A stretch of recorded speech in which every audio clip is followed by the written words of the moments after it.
Hi guys, কেমন আছো? আমি ভালো আছি। তো চলে এসছে আবার নতুন ব্লগ। এটা হচ্ছে তোমার মায়াপুরি। আমরা যাচ্ছিলাম গোশালা। তো দেখো, আমি হেঁটে হেঁটে যাচ্ছিলাম, তাই নিজেকে একটু দেখে দিলাম। আর চারধারে পরিবেশটা এতটাই সুন্দর ছিল, মানে চারধারে গাছপালায় ভর্তি। এদিক ওদিক যেদিকে দেখাবে প্রচুর গাছ ছিল। দেখো, আমি সামনেটা দেখাচ্ছি, সবাই যাচ্ছিল, হেঁটে হেঁটেই যাচ্ছিল, খুব একটা বেশি দূরেও নয়। তো সামনে একটা পুকুর, খুব সুন্দর, এখানে ফটো তোলার জায়গাও ছিল।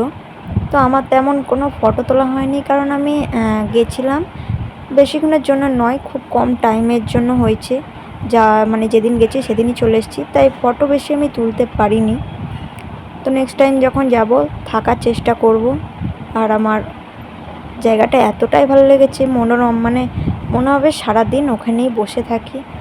জাস্ট চারধারে একটা একটা দোকানও ছিল, বেশ বই, কৃষ্ণ রাধিকার অনেক পিকচার, খুব সুন্দর সুন্দর জিনিস। তারপর চলে আসছে, দেখো সামনে গোশালায় দেখতে পাচ্ছ কি সুন্দর গরুগুলো ছবিও করে রেখেছে সামনে। চলো ভেতরটা দেখা যাক।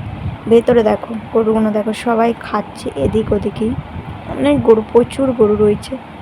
জাস্ট খুব সুন্দর। এদিকে গরুটা দেখো, জাস্ট সিংটা কতটা বড়, চুপচাপ বসে আছে। একে অনেকজনাই অনেক কিছু খেতে দিচ্ছিল, মানে ফল টল এদিকে ওদিকে দিচ্ছিল। আর এদিকে দেখো, আর আমি কাছে গিয়ে ভাবছিলাম একটু হাত বুলোবো, কিন্তু আমার খুব ভয় লাগছিল ওদের শিং দেখে।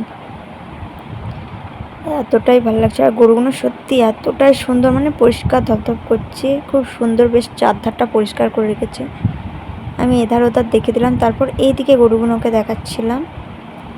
তারপর আবার চলে এলাম সেই গরুটার কাছেই, কারণ ওই গরুটাকে খাওয়ানো হচ্ছিলো। তারপর আমরা বেরিয়ে পড়লাম বাড়ির দিকে রওনা দেবো বলে। দেখো হেঁটে হেঁটে চলে এসেছি মন্দিরের সামনেই, মানে পেছন দিকটা এটা। তো খুব সুন্দর চারধারটা দেখো, এদিকে ওদিকে সবাই হেঁটে যাচ্ছে। আর এটা বাড়ি আসার সময় দেখো কত দোকানপাট রয়েছে। তো ভালো লাগলে লাইক